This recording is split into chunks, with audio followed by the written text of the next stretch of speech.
Fantastic. Let me tell you a rule, or explain to you a rule that's going to help you with your communication skills. And it's the 2+2 rule. And it's at the bottom of page 2 in your workbook. And it means, or it states, talk to your people for a couple of minutes every couple of weeks. Now, if you were getting advice from me, I would say at least every couple of days. But I know in this day and age, sometimes it's not possible. Because a lot of times your teams don't even work in the same building that you do. So never let any more than 2 weeks go by before you talk to your associates. Find out what's going on. Follow up with them on their projects. Very, very important. Now, if you turn to page 6 in your workbook, before the class is over today, you're going to have the opportunity to complete a communication assessment. And you're just going to rank yourself, answer these questions, and rank yourself in the various categories. And you're going to add up your score on page 7. And then you're going to total up your score to figure out how good of a communicator am I? How good of a coach am I to my team? And then on page 8, you're going to actually look at your assessment and pick 3 characteristics that need the most improvement.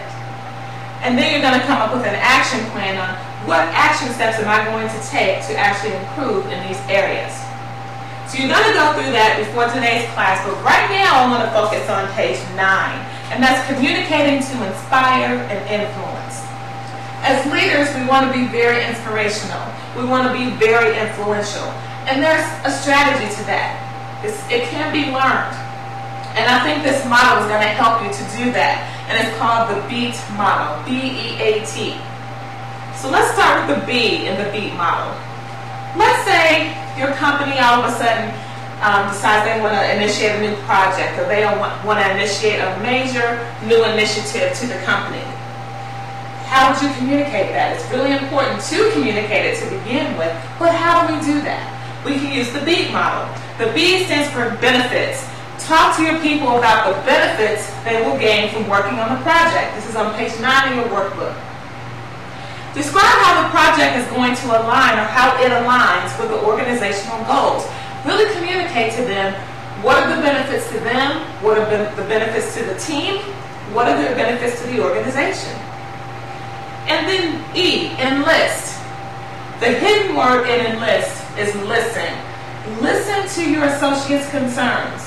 Allow them to ask questions and make sure that you address those concerns.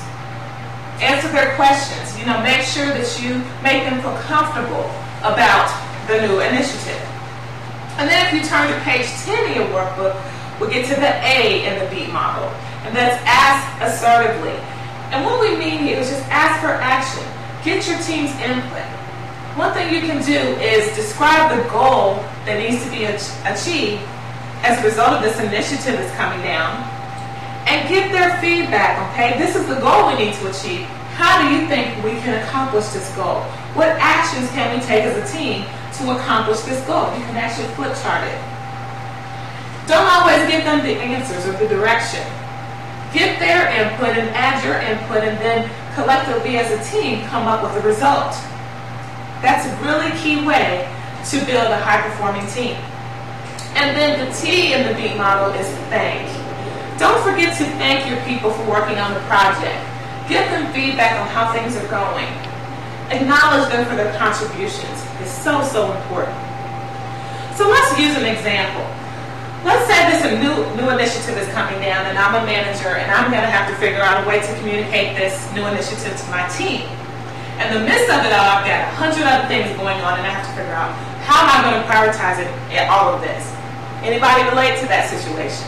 I'm sure many of you do. So I say, okay, I walk out of my office, and I'm thinking, how am I going to communicate this? And I run into Becky. She's on my team, and I say, hey, Becky, the project you're working on, put it on hold. The Carrington project, this new initiative is coming down. I explain it later, but that's the new priority. Put your other projects on hold. And Becky's saying, what? What do you mean put it on hold? She has all kinds of questions, and then you just walk off. Probably not the best way to communicate. Then you walk further down the hall, all these things, again, it's me, I'm using myself as an example. I walk further down the hall, and I run into Bob. He's on my team. I'm thinking, okay, oh, there's Bob. Let me catch him while I can. Bob, we've got this new project called the Carrington Project coming down the pipe. I want you to put your projects on hold.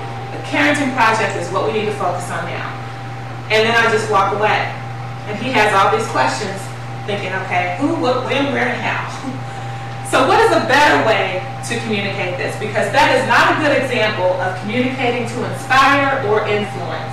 Because what Becky and Bob are probably going to do is come together and talk about me as their boss and say, you know, she has lost her mind.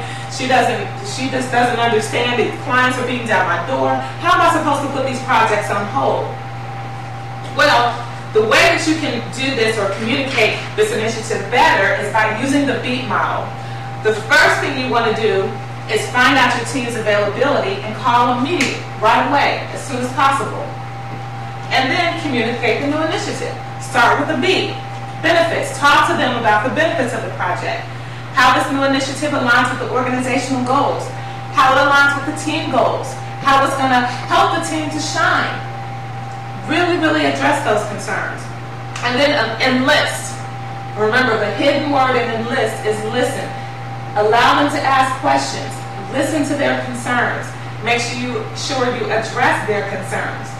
Remember, they have clients beating down their door because the clients, in their mind, is first priority.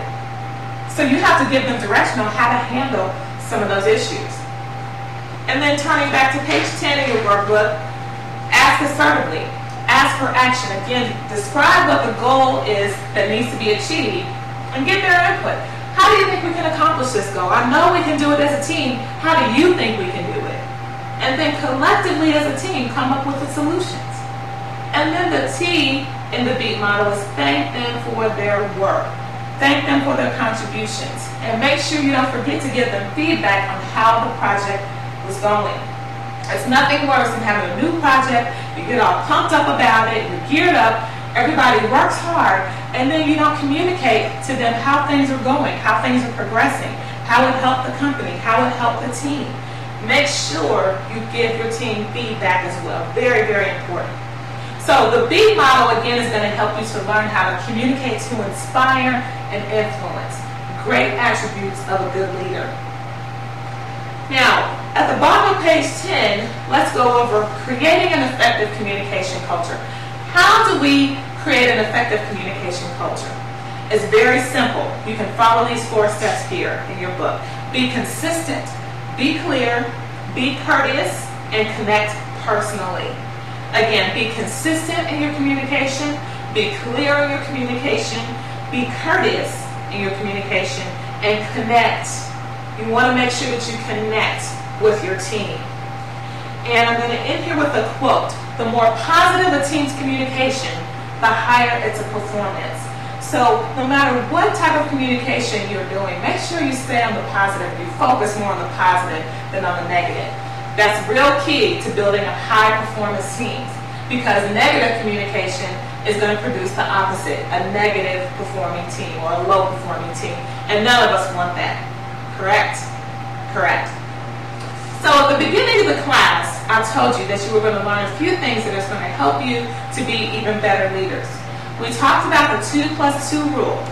Talk to your associates for a couple of minutes, at least every couple of weeks. And then we talked about the BEAT model, communicating to inspire and influence. And that is something that you should use and can use, especially if something new is coming down the pipe in your organization that you have to communicate to your associates. And then be consistent, be clear, be courteous, and connect personally. And then we ended with the quote, the more positive a team's communication, the higher its performance. So those are 3 things that you can take away with you that will help you to become a better leader. Everybody feel good about that? Fantastic. I thank you for your time and your participation. Enjoy the rest of your day. Thank you.